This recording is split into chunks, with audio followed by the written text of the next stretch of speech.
Alright, so we do have UAD starting up north this time around as the yellow side, and their opponents, of course, Insidious Gaming starting down south as the blue team.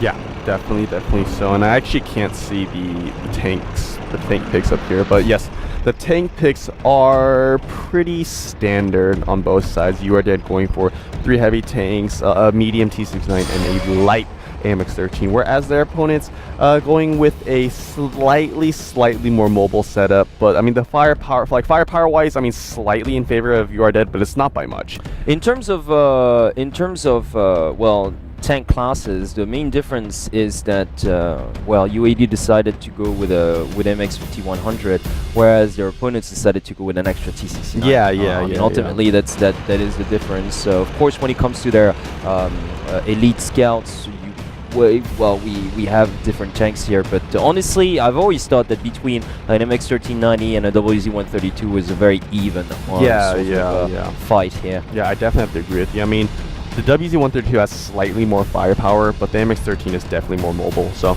I mean, there's small trade-offs between each tank, but it's really just a matter of play style from these teams. You know, if a team wants a slightly slower tank, but just more firepower, then definitely a WZ-132 would fit them more. But other teams, like I think it's like one team like Black Label or even PvP Super Friends who really rely on mobility, then definitely an MX-13 would be a better choice. Yeah, indeed. Avant-Garde used to be that way as too, but more same. with T69. Same with the Night Eagles. Like you've got some teams who don't really like to go all-in mobility and still try to have some firepower out there. And yeah, definitely the Night Eagles and PvP on that side of the draw, pretty much, and depending on which map we're playing as well.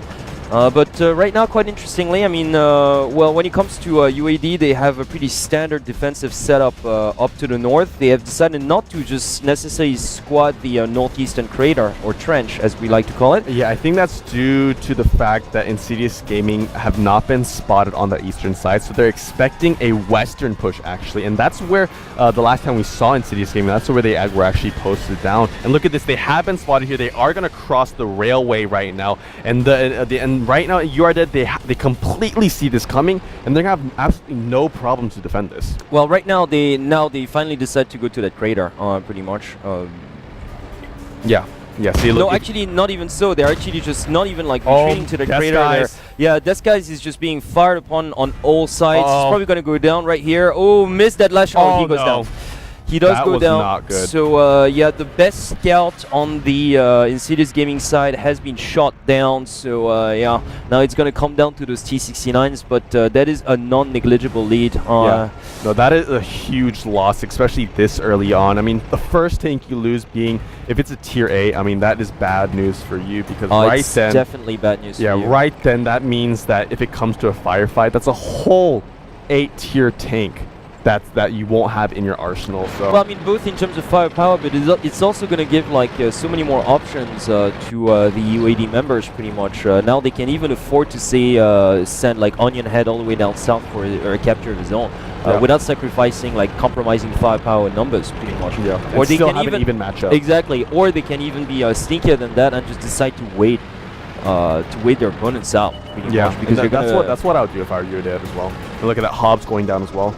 So now, if Insidious Gaming want to come back in this, they have to take down both a T1 and a Tier 8 tank, just even tie it up. Yeah. So they have a lot of ground to make up right now. And the thing, what Insidious Gaming should do, honestly, is I would recommend a railway kind of camp up setup, because they don't have enough. I mean, they have enough time to go around, but even if they go to the eastern side, they're still going to be at a disadvantage because of the amount of cover and the amount of the spread coming out from UAD on that side of the map is just too hard to penetrate. Yes, that is true. And on the other hand, as I look at the observer here, so on the UAD side, well, Cognac Wine and his 1390 went all the way back to the southern base, pretty much, to try to find out the T1. However, Black 4 was very well hidden in that southern mountain, so he couldn't take him out. So now, as we can see Onion Head progressing back to join his teammates, I think he should have stayed down there. Yeah, he should have, or even just go for a base capture, because right now, I mean, because I think they're just sending a T1 down the road now as we speak, but the T1 could just would not necessarily like pretty much survive. So look at that, Onion Head is still like squatting fairly close to and Black has actually spotted well, him exactly. as well. Like Black has spotted Onion Head, but not vice versa pretty much, because he's extremely well hidden in those on those, well, you know, that southern mountain pretty much that's just right south of the southern base, and it's got like rocks and trees and whatnot, so it's very hard to spot a T1 down there unless you make the climb yourself. And Your Dead are going for a push. Yeah, they definitely are, because they do realize that, well, pretty much I'm not a huge fan of how they split their forces though. Yeah, this could be bad if Insidious Gaming all four of them go back at the same time and then manage to take out a tier 8. They could actually come back into this set right now. Onion Head has stopped the base capture though, so yeah, Insidious Gaming. And he took care of the Black as well, so he took care of that last T1. Now, you know what? If I were them, I'd scramble. I'd get out of there. Like, why even just risk a fight that you might end up losing because two of your heavy tanks are up there pretty much. Oh, but look at this. They have spotted each other down here on the southwestern corner of the map. They have two of their heavy tanks up still in the northern area, so they have to be extremely careful not to lose this engagement because they are outnumbered actually. Yeah, they are, exactly. If I were them, I'd just go back to the northern crater. Or just send the heavy tanks down, maybe. Exactly, just but one. at least stick together, because at this point, there's nothing their enemies can do. Yeah. Really, so. But if they just, continue to take risks here by splitting the forces, they might be in for a nasty surprise. Yeah, definitely. So yeah, Nikolai, Onion Head is spotting on Nikolai and C-Chai now. These Insidious Gaming members are coming back to defend this. The base capture has been stopped, so it's not going on right now. They did pull, Your Dead have pulled their T1s down as well. So if I were Your Dead, I would definitely have those T1s on the base right now, just so that it would force Insidious Gaming to be more aggressive and then be more rash. That is true. They'd definitely make more mistakes. I'd wait for the T-32s to come back down. That first, and they are as we speak. They are. So very, very soon, the remaining Insidious members are going to be completely surrounded. Yeah, and look, they're already taking damage. Oh yeah, they Elite definitely are. Like 300 and 350 each, like for Elite and C-Chan, like you said. Soldier Wu having a lot of fun here. Yeah, pretty much. Look at that Elite. Yeah, Elite down. goes down.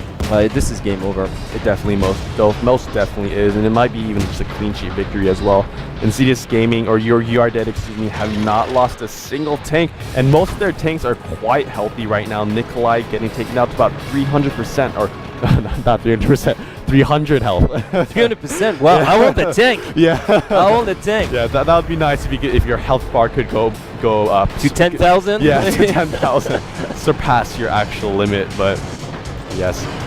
Yeah, they're just continuing to take damage right now. I mean, Insidious Gaming, they're way too rash. I mean, the second they lost Death Skies in their initial push to that the northwestern corner of the map, Death Skies should not have gone up that hill to try and get position over there. Yeah, he shouldn't. He should have just taken cover on the railway, because there's a slight slope that you can actually hide behind. And if you're back there, then a tank would have to go either really close or even cross the railway to even get shots on you. And if any of the URDEN members were to do that, then the URDEN members would have taken fire. So honestly, Insidious Gaming could have changed the outcome of this by